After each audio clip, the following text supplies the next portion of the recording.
जी, है ना? जो अकेले में करते हैं, जो अकेले में गुनाह कोई बज़ाहिर गुनाह हो जाए उसकी तौबा करना चाहिए। नहीं मैं बैठे नहीं समझा, मुझे ज्यादा पता तो नहीं ज्यादा इसलिए। बैठे तौबा यानी कि जब इंसान बैठ होता है, यानी किसी बुजुर्ग के हाथ पर, किसी भी औलिया अल्लाह के हाथ पर, हालांकि हुजूर सल्लल्लाहु अलैहि वसल्लम की समझ लो एक तरीके की सुन्नत है या जो भी तुम्हें कहना हो, जी सर। है ना? तो जब बैत तौबा ली जाती है किसी के भी हाथ पर, अगर आप बैत ले रहे हो तो बैत तौबा आप तौबा करते हो, जाहिर गुनाह और बातिन गुनाह, यानी जो जानते हो वो और जो नहीं जानते हो वो, है ना भैया?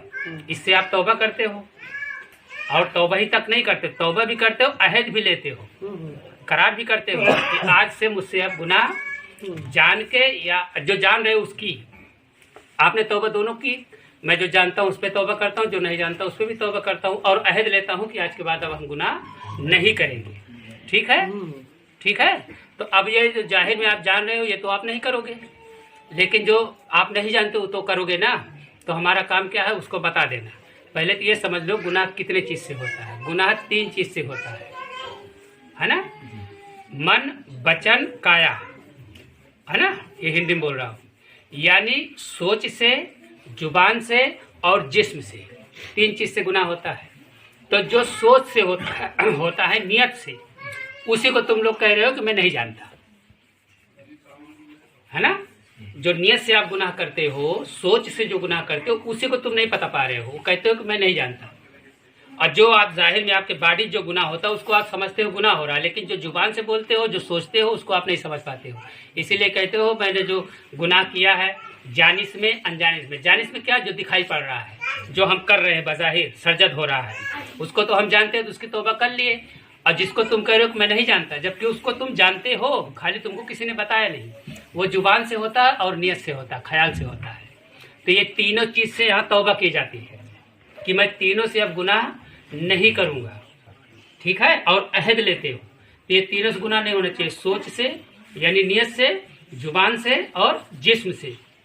अगर ये तीनों आपने कंट्रोल कर लिया तो आप पाकी आ जाएंगे अपने आप। समझ आया? तो हमारे जिस्म से मौला गुनाह ना हो, है ना? जुबान से ठेस पहुंचाते हैं ना, तमाम गुनाह करते हैं, गाली देते हैं, तमाम चीज करते हैं, और नियत से करते हैं। ये तीनों चीज से हमने तौबा की है। अगर ये तीनों से आपने तौबा किया है तो बैठे तौबा हो गई। और इसी 3 चीज पे कंट्रोल। समझ में आया ना भैया? समझ में आ रहा है ना आदिल? यही 3 चीज से गुनाह होता है, यही तीनों चीजें आप कंट्रोल कर लीजिए, बात खत्म हो गई। किसी भी इंसान को यानी किसी के बारे में सोचोगे ना, अच्छा ये आदत हो गई हम लोगों की, सबकी आदत पड़ी हुई है कि सोच लोगे ही लोगे, क्योंकि तुम्हारी जमाना जन्मों जन्म की ये सोच है। अनासिर के साथ रहते रहते इसकी सिफत तुम्हारे अंदर आ गई है ना? और माँ बाप संसार में सब यही चल रहा है, तो ये हटते हटती है। तो जब सोच में या जुबान से कभी निकल जाए और तुम्हें, अब ये तो जान गए ना, और फिर कभी ऐसा लगे कि मैंने गुनाह किया, तो उसी टाइम पे अस्तगफिरुल्लाह पढ़ लो, अल्लाह मैं तौबा करता हूँ। जो जुबान से किया या ख्याल से किया या जिस्म से किया, उसकी तौबा करते रहो, और ये होता रहेगा। लेकिन ये 3 चीज पे पहले तौबा करो, है ना? तौबा करो और अहद करो, ये तीनों चीज से हम गुनाह नहीं करेंगे। उसके बाद तुम इसको बना के चलो, उसके बाद अचानक हो जाता है, भूल चूक होती है, तो वहां अस्तगफिरुल्लाह पढ़ो, है ना? और जो मैं या तो हिंदी में जो बताया हूँ उसको करो। इसमें भी गुनाह 2 तरीके के होते हैं ना, एक सगीरा एक कबीरा, है ना? सगीरा जो इंसानों के साथ किया जाता है, और कबीरा तो जान ही रहे हो आप रबूबियत से, तो उसकी भी बात ही मत करो। समझ में आ गए भैया? जी सर। तो ये हुई बैते रिजवान और बैते तौबा। बैते तौबा, ये है बैते तौबा। तौबा उसको कहते हैं कि जो चीज से मैंने तौबा कर ली गुनाहों से, तो फिर अब गुनाह नहीं होगा, ये अहद भी लेते हो।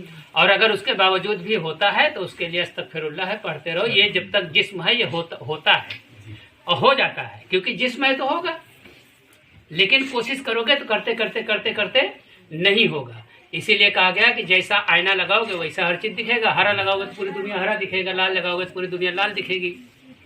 भैया जी सर, है ना? तो अब वो लगाओ, है ना? सब तुम्हारे भाई हैं या सब तुम्हारी बहन है। अगर ऐसा ख्याल करके चलते हो, जैसी जिसकी उम्र हो वैसे उसको देखो, ठीक है ना? और असल बात तो ये है कि तुम्हें जिक्र और फिक्र दे दिया गया है ना? उसको छुट्टी न मिले जिसने सबक याद किया। हमको तो कोई चीज दिखती ही नहीं है, कोई औरत दिखती है, ना कोई मर्द दिखता है। हम तो अपने मस्ती में रहते हैं। तुम लोगों को जिक्र मिल गया है, जिक्र में रहो, और उससे जब छुट्टी पाओ तो अपना रोजी रोटी कमाओ, अपनी बीवी बच्चों के साथ जाओ, वहाँ अपना बाल बच्चों खुश करो जो तुम्हारे ऊपर फराइज है ना? अपने माँ को है और बाप को है और बाल बच्चे हैं, उनको खुश करो, उनकी ज़रूरत की सामान अपने हैसियत के मुताबिक पूरा करो, उनको खुश रखो। उनको खुश रखोगे तुम भी खुश रहोगे, वो खुश नहीं रहेंगे तुम भी खुश नहीं रहोगे। क्यों आदि? ये बताइए है ना। तो माँ बाप को पहले खुश करो, उसके बाद फिर दोस्त यार हैं, ठीक है ना। लेकिन ये कब कर पाओगे? जब तुम्हारे पास खुशी होगी तब खुशी दे पाओगे। जब खुशी है ही नहीं तो दोगे क्या? पैसा है तो पैसा दे पाएंगे, पैसा हम खुद ही नहीं है तो हम देंगे कैसे? तो पहले अपने अंदर मोहब्बत पैदा करो। यही तो मैं कह रहा हूँ कि पहले अपने अंदर मोहब्बत पैदा करो। किस चीज से? सोच से। हाँ, ख्याल में वो बात को बैठाओ, जुबान में मिठास लाओ, किरदार में अच्छाई लाओ।